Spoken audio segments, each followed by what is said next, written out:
Olá, Pura! Tudo bem? Tudo ótimo! Tudo certo! E é nessa alegria que a gente convida você, estudante da NASA. Vamos lá, vamos aí para mais uma aula de língua portuguesa. Seja bem-vindo, seja bem-vinda. E amadinha, vamos liberar então a agenda desta aula? Vamos lá! Aula 28.1, gêneros literários.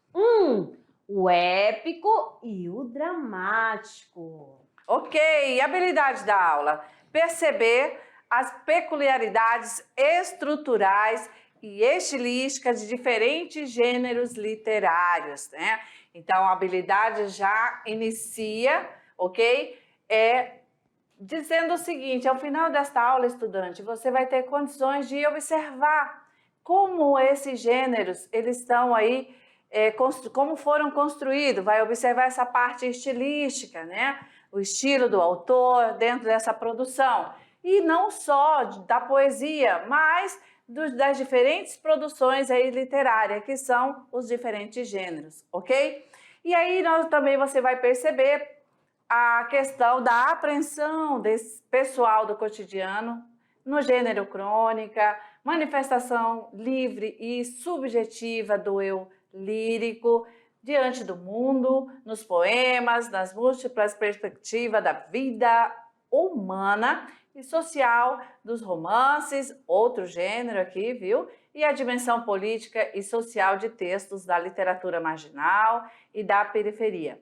E também vai aí perceber as peculiaridades para experimentar os diferentes ângulos de apreensão do indivíduo e do mundo pela literatura. Então veja o quanto você tem de riqueza nesta aula, né, ao final, para ser consolidado aí, né, na atividade de observação, né, em relação à estilística, falando aí dos gêneros aí poéticos, né, e vamos também observar essa produção épica, né, já que vamos ter esta aula aqui, ó, com 2 gêneros, certo? Então vamos lá, a árvore do conhecimento chegando e trazendo a temática para a gente já conversar sobre gêneros literários, é a primeira parte, teremos uma outra aula sobre gêneros literários. Esta, vamos estudar o gênero épico e o dramático, beleza? E vamos embora, temos aí o início já, a nossa leitura imagética, certo? E aí, vamos juntos fazer essa análise? Leitura imagética. Aqui você está encontrando quem nessa história? Olha só, lá do livro que? Odisseia, né? Que é uma narrativa e conta a história de um aventureiro. Que aventureiro é esse? Ulisses. Sim, Ulisses. Por que será que Ulisses foi amarrado ao mastro dessa embarcação? Olha, amadinho, ele pediu para ser amarrado. Sim, você vai ler, se ainda não leu, né, Odisseia de Homero, e você vai encontrar por que ele pediu para ser amarrado. Porque estava passando nesse momento lá próximo onde as sereias estavam cantando. E se ele não tivesse sido pedido para ser amarrado, o que ia acontecer? Ele ia diretamente ao mar. Tá certo? Uma atração? Exatamente. Então, aqui o seguinte, o mosaico do século III depois de Cristo, localizado na Tunísia, né, representando um personagem Ulisses amarrado ao mastro da embarcação para não sucumbir ao canto das sereias.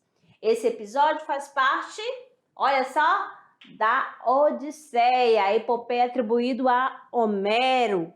Épico e dramático, teatro compõem os chamados gêneros clássicos. Então aqui, no caso Odisseia, é épico. Você já ouviu falar nas obras Ilíadas e Odisseia? Olha só se não já ouviu. Olha só aqui a obra, né? Lá que vai contar as histórias, né? De aventuras dos guerreiros. Nesse período aí, o que acontecia? Havia sempre uma viagem e que a pessoa, né, aquela pessoa que se destacava, ia sempre na batalha, enfrentava as lendas, conforme as lendas gregas, tá certo? Mas só que era narrado o quê? Através de versos, belezinha? Então aqui tem Ilíada e tem a Odisseia, que são os gêneros literários épicos. Beleza. Então vamos lá. Segundo a tradição, essas epopeias teriam sido criadas, atenção, teriam sido criadas por Homero, a partir de referência populares gregas. Ou seja, ele fez a escuta, né? Mediante aí, utilizou essa referência popular para daí produzir esse gênero aí, né? Essa linda narrativa, certo? Então, aqui, na verdade, já nós temos a obra, né? Tem outras capas, aí vai de acordo com a editora, né? Então, mas a gente trouxe essa que acreditamos que possa estar na biblioteca e na escola, certo? Então, a gente buscou algo próximo. E nesse livro, claro, nós vamos ter narrações, né? Várias narrações, principalmente porque Homero aí neste livro narra episódios da Guerra de Troia, né? Ah, professora, eu já assisti o filme, né? Ah, beleza. Então você vê aí quantas batalhas, né? Quantas aventuras travadas ali, né? Heróis, guerreiros, soldados, né? Muito aí da questão da mitologia sendo contada ali, certo? E então a gente tem aqui Odisseia, certo? Que conta o quê? Odisseia é uma obra que conta as aventuras, né, de Ulisses, que também Ulisses é o personagem, tá, da Ilíadas, que depois de vários aí os conflitos, ele aí ruma para Ítaca, certo? Que é a sua cidade natal, onde aí residem a esposa Penélope, o filho Telêmaco e os quais o herói, né, não vê há 20 anos desde a sua partida para a Troia. Muito tempo, né? Uma viagem assim de longo tempo, certo? Então, temos aqui, né, um trechinho e nós vamos aí com muita atenção. Vamos lá, moçada! Vamos aí na voz da Madinha. Tudo certo? Beleza, então, vamos lá! A ilha, entre mentes, a nau bem construída, chegara depressa, onde as sereias demoram, que um vento propício a impelia. Uma rodela de cera cortei com meu bronze afiado, em pedacinhos, e pus-me a amassá-lo nos dedos possantes. Sem exceção, depois disso tapei os ouvidos dos sócios, as mãos e os pés, por sua vez, me amarro na célebre nave. Em torno ao mastro de pé, com possantes calabres seguro.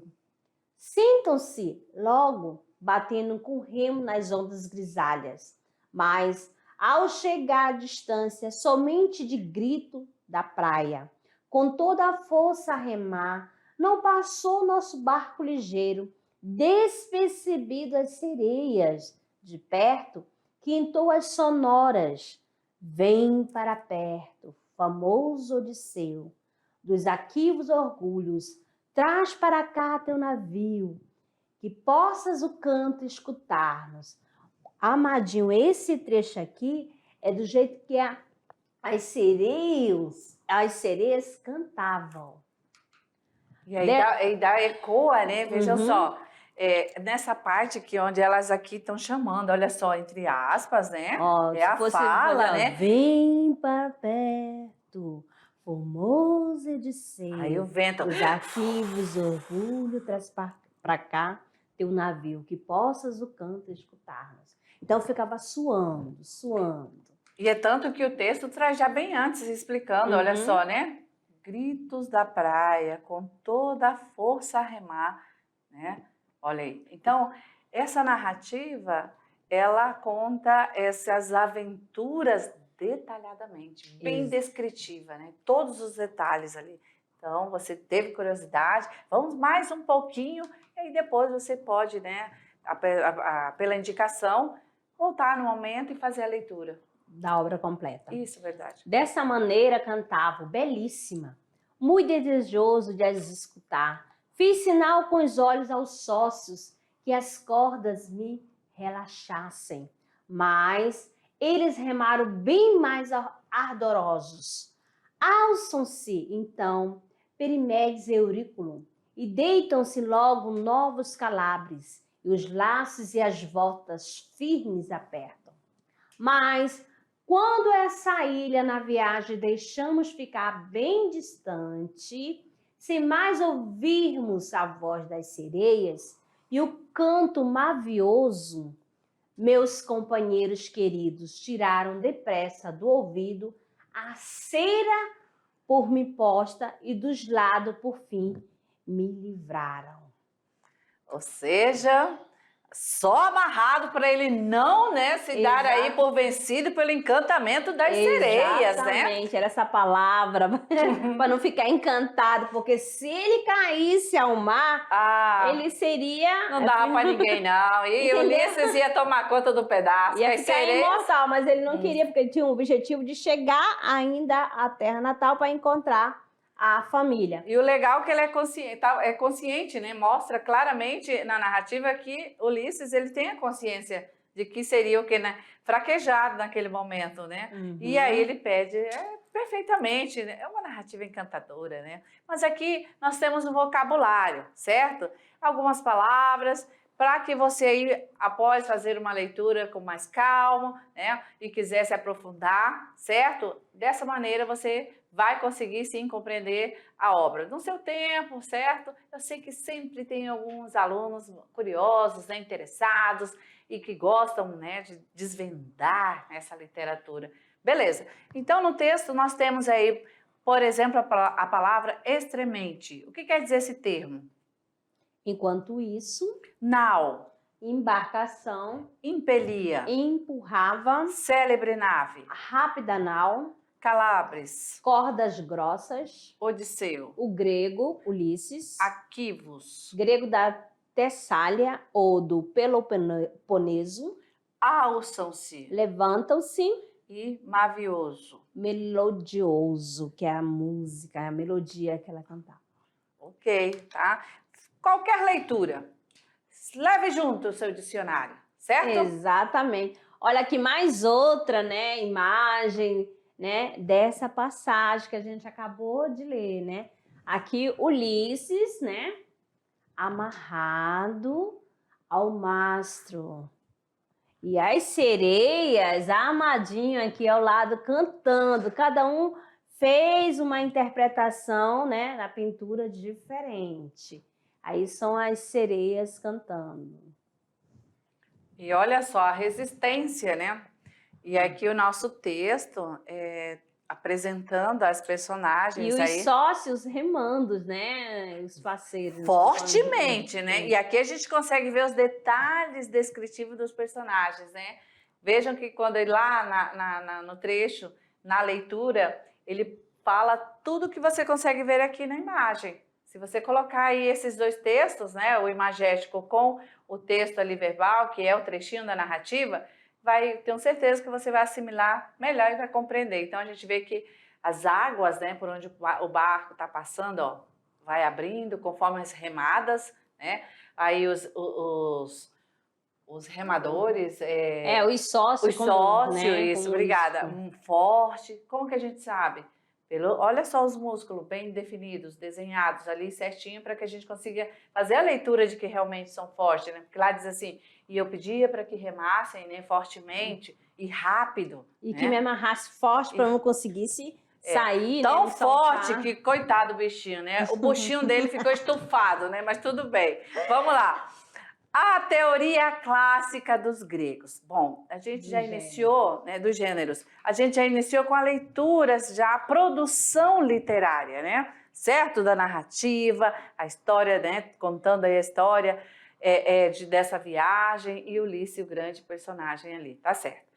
Bom, só que agora vamos estudar um pouco, né? Como isso aconteceu, qual é a teoria, né, baseada em relação a esses gêneros aí clássicos, certo? Baseado sempre na literatura da época, certo? E nós temos nada mais, nada menos que Aristóteles, gente. Então, a teoria clássica dos gêneros vem de Aristóteles, né? Esse nosso filósofo grego, olha só, do ano de 384 a.C. a 322 a.C. Então, Aristóteles defende sua obra clássica, né? A poética, que há dois gêneros literários, certo? E quais são esses dois gêneros literários? O épico, que é o narrativo, e o dramático, que é o teatral. Ok, então esses dois gêneros literários, né, eles se diferenciam. Como é que a gente vê que eles são aí diferentes um do outro? Pela maneira como o artista imita, ou seja, pela maneira de como representa a realidade, ok? Então, seguindo, nós vamos ver que no primeiro nós temos um narrador, certo? E esse narrador é a voz épica, né, que conta em versos a ação dos personagens. No segundo, vamos destacar aqui, esse aqui é o primeiro. No segundo gênero, os personagens são representados diferentemente por atores e têm voz, cada qual com suas características em relação ao tema e ao tipo de verso, por exemplo, épico e dramático.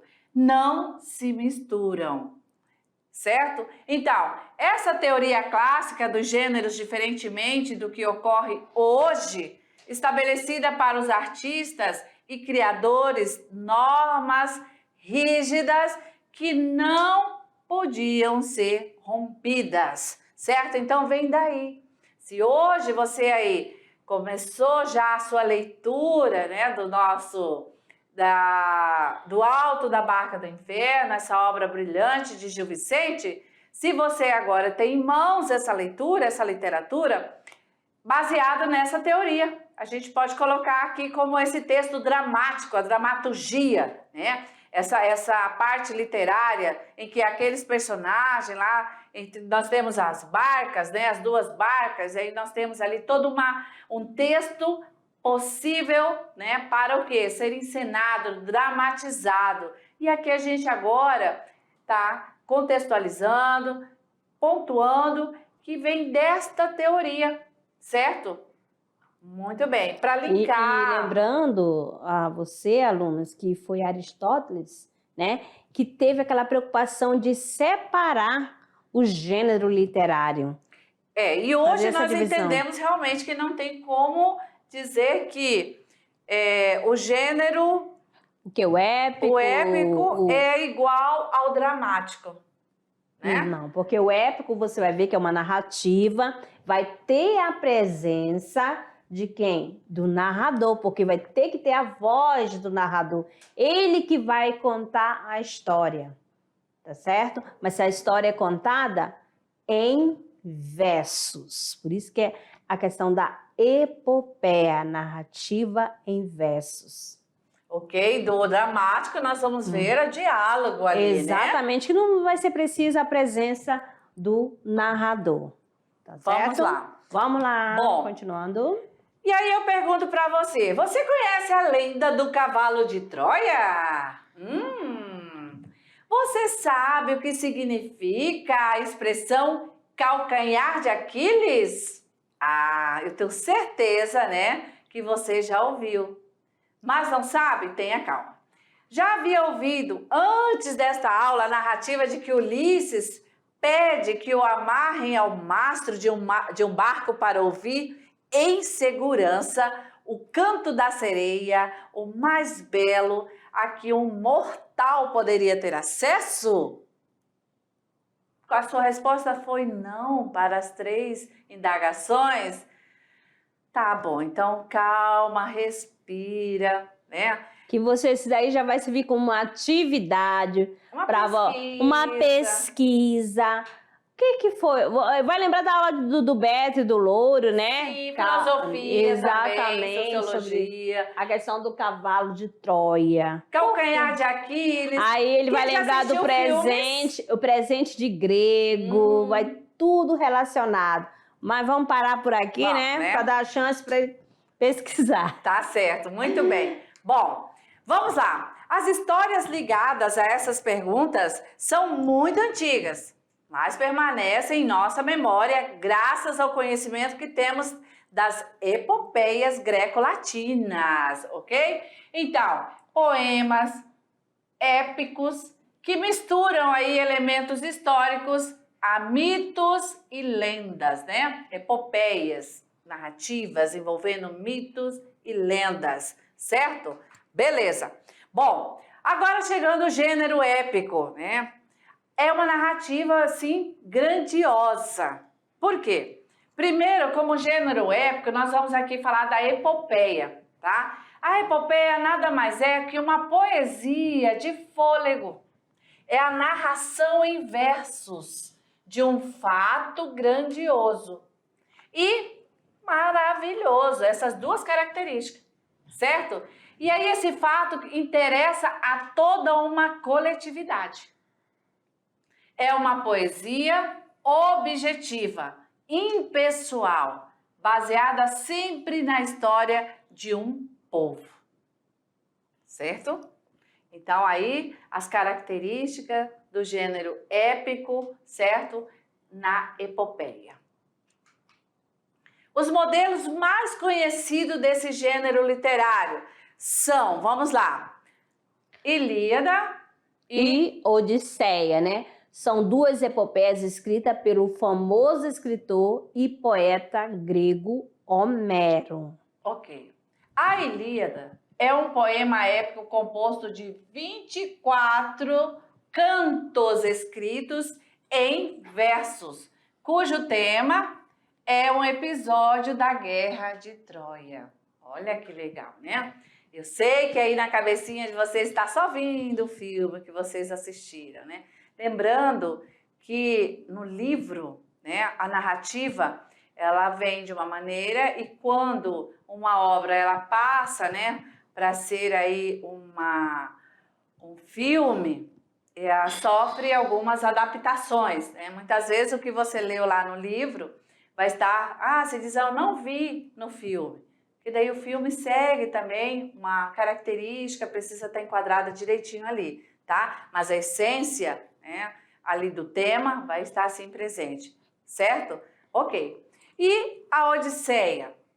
A Odisseia, ela é formada por 24 cantos e narrada, em terceira e em primeira pessoa. Sendo que a primeira pessoa ocorre até o momento em que Ulisses chega à cidade dos Feaços. Nela, o herói se apresenta como rei Alcino e narra em primeira pessoa suas aventuras. E no canto 13, a narrativa volta a ser narrada na terceira pessoa, até o término da história. Belezinha? Então, aqui de uma forma resumida para você, né, em relação ali à Odisseia, certo? Para você localizar quando, né, que o personagem ali, esse narrador vai estar em terceira pessoa, então ele vai fazer um movimento nessa história. Então o narrador ali, para contar a história, vai iniciar em terceira pessoa, que logo vai estar em primeira e depois encerra na terceira pessoa novamente, tá certo? Ok, bom, mais um detalhe aí dessas duas obras grandíssimas, né? Eneida, nós temos aqui Eneida. Eneida narra a história de Roma, certo? E vai narrar desde a origem, certo? O poder, olha o que nós vamos ter aí nessa obra. a origem de Roma, o poder e a expressão do Império Romano. Então, essa obra recebe o nome uma vez que está relacionado às façanhas e feitos realizados pelo herói troiano Enéas, ok? E já temos aqui os Lusíadas de Camões, né? Que é a epopeia escrita em 10 cantos, tem como tema as navegações ultramarinas do século XVI, as grandes conquistas do povo português e a viagem de Vasco da Gama às Índias. A mitologia greco-romana e ao cristianismo são temas recorrentes na obra dos Os Lusíadas. Aqui um trechinho para vocês, tá? Do canto. Aqui, ó. Temos dois. Primeiramente, de 54, tá? 54, não, desculpa, 55 e 56. Aí. São desta espécie os operários santos que com fadiga dura, intenção reta. Padece pela fé trabalhos tantos, o nóbrega famoso, o claro Anchieta. Por meio de perigos e de espantos, sem ter medo gentil a cruel seta. Todo vasto sertão tem penetrado e a fé com mil trabalhos propagado. Muitos destes ali velando pios, dentro as tocas das árvores ocultos, sofrem riscos, trabalhos, fomes, frios, sem recear os bárbaros insultos. Penetram matos, atravessam rios, buscando nos terrenos mais incultos, com imensa fadiga e pio ganho, esse perdido, mísero rebanho. Assim, unindo fatos históricos e lendários, né? Vamos ter aí Santa Rita Durão, que aborda o processo de colonização do Brasil, a catequização do indígena e sua cultura, além de exaltar a fauna e a flora nacionais em versos descritivos. Então, ó, não ficou por baixo, né? Então, aqui você, na Eneida, né? Na Ilíada e na Odisseia, vai narrar as navegações, no Lusíada também, né? Das questões das conquistas, que nesse período havia grande viagem, né? E sempre as navegações, E né? sempre com navegações. Que era o período de descobertas, né? E tudo acontecia nessas viagens, né? E alto mar. Exatamente. Mais um pouquinho aqui, ó. Ok, calma, não fiquem tristes, nosso Aristóteles, né? Mas grande Aristóteles, certo? Gênero dramático, a arte da ação. Então, ligando sempre Aristóteles a esse gênero dramático, né? Caracteriza-se pela presença de personagens que se expressam diretamente e imitam a ação, em vez de precisarem de um narrador. Olha a diferença, né? Então, o dramático precisa o quê? Imitar a ação e não ficar narrando, né? Encenar. E ainda segundo o nosso filósofo, esse é o poder da mimese, né? Mimese é imitação, ou seja, olha só, imitação direta. Faz aí do teatro principal, a tragédia, o principal gênero literário, certo? Então aí a nossa diferença, né? Aliás, a diferença dos gêneros. Vamos aí às características do gênero dramático? Eu acho muito legal essa simbologia aí, certo? Bom, chegando aqui ao início, a primeira característica, nós vamos ver que o gênero dramático, ele é um texto em forma de diálogos, certo? Como assim? Você vai ter uma conversa que ela vai estar ali, né? Aí a Amadinha disse, Entre dois pontos, aí travessão, olá, amadinhos, né? Então é nessa sequência, tá? Mais ou menos, texto em forma de diálogos. Outra característica, é dividido em atos e cena. Atenção, cena 1, gravando, né? certo? Outra característica, a presença das rubricas. O que vem a ser isso? São as descrições do espaço ou da situação antes de cada ato. Por exemplo, o ator recebe a sua planilha, né, para encenar o texto e lá tá assim, a personagem é a Amadinha. Aí ela diz assim, Amadinha entra na sala... Com um copo na mão. Com o copo na mão. Aí tá ali, com o copo na mão, está entre parênteses, né? É a rubrica, é o que ela vai ter que fazer. Ou então, a Amadinha entra na sala e dá gargalhada. Gargalhada é a rubrica, é o que ela vai ter que fazer lá na encenação, tá certo? Bom, outra característica é a sequência de ação dramática, geralmente constituída de exposição, de conflito, complicação, clímax e desfecho, certo?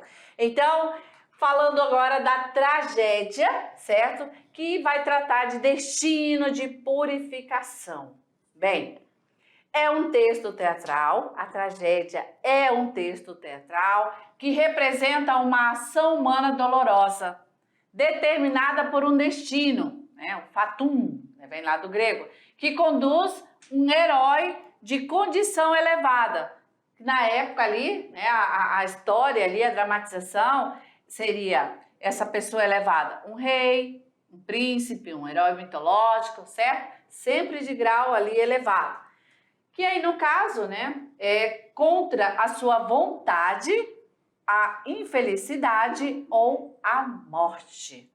Por isso que é uma ação humana dolorosa, certo? Bom, vamos aí um pouquinho do trecho da peça Édipo. E vejam só, né? Diálogo, temos aqui o personagem, o servidor, outro personagem, Édipo, e assim, certo? Segue o diálogo e é claro que mudando o personagem, né? Muda aí a fala. E o texto é construído exatamente com essa estrutura. Vamos lá! O servidor. Diziam ser filho do rei. Foi ela quem te entregou a criança? Foi ela, senhor, Com que intenção? para que eu a matasse. Uma mãe? Mulher desgraçada! Ela tinha medo de oráculo dos deuses, O que ele anunciava? que essa criança um dia mataria o seu pai. Tchan, tchan, tchan, tchan. E assim continua, né, a história. Vamos mais um trechinho aqui. Mas por que tu a entregaste a este homem? Tive piedade dela, mestre. Acreditei que ele a levaria ao país de onde vinha.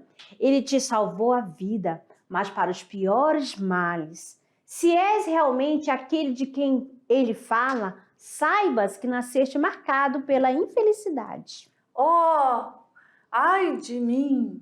Então no final tudo seria verdade. Ah, luz do dia, que eu te veja aqui pela última vez, já que hoje me revelo filho de quem não deveria nascer, o esposo de quem não deveria ser, o assassino de quem não deveria matar.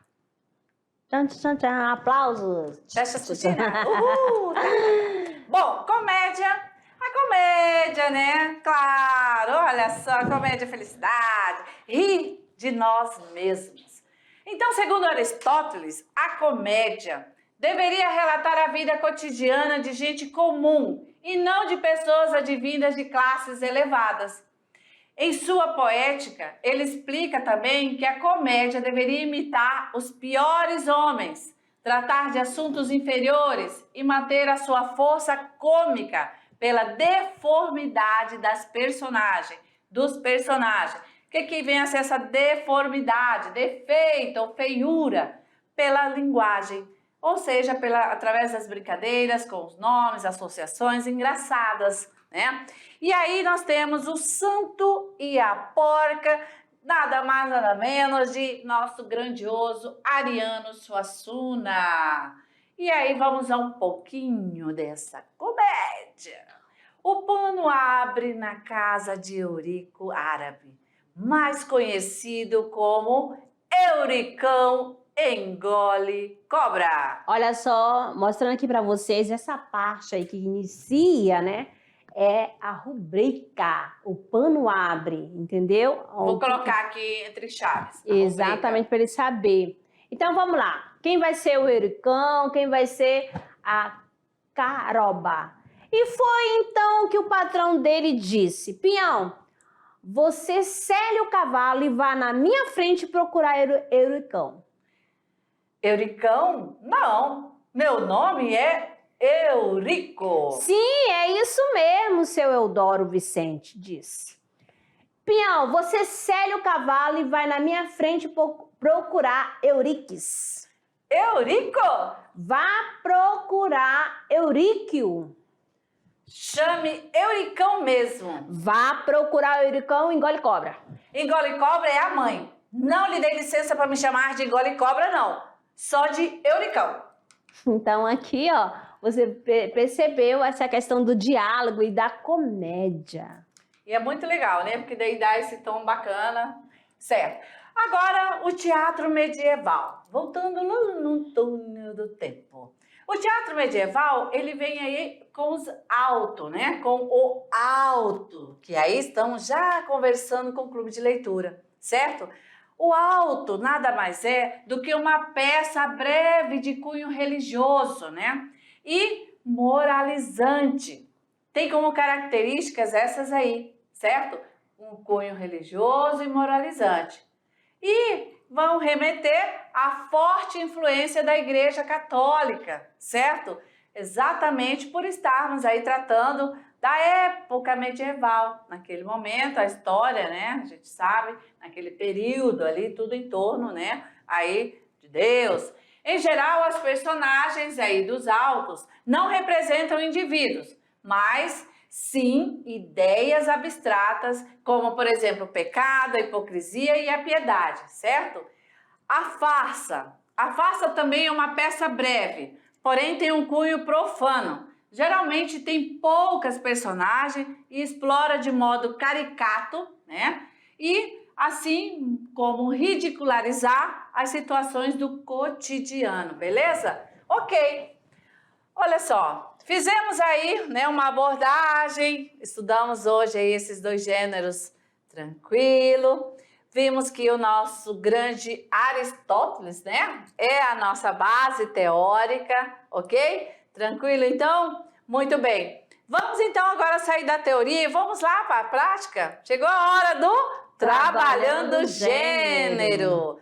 Bom, estudante, a partir dessa poesia de Cavalcante, certo? Você vai fazer a leitura. Essa poesia brilhante, com o título, o tema Porto Alegre nos braços de Calypso, você vai produzir. Você vai criar uma encenação da letra, né? Claro, li do texto, mostrando como o personagem Ulisses encontrou-se com Calypso. A turma aí pode ajudar, né? Os atores que interpretarão a sereia, os marinheiros, Ulisses e Calypso. Certo? Vocês aí podem fazer um coro de canção. E aqui tá para vocês aí fazerem esse trabalho brilhante. Tá certo? Aqui, para você ter uma ideia, a letra da canção de Péricles Cavalcante faz referência a outro episódio envolvendo Ulisses. Na história original, atribuída a Homero, a ninfa Calypso ama Ulisses e o mantém em sua ilha por 7 anos. Ele, porém, recusa a possibilidade de ser imortal, caso se unisse a Calypso, e prefere retornar na condição humana para os braços da esposa e do filho. Lembra lá da primeira imagem que a gente passou no início dessa aula, quando o Ulisses está amarrado ao mastro. Beleza? Tá certo.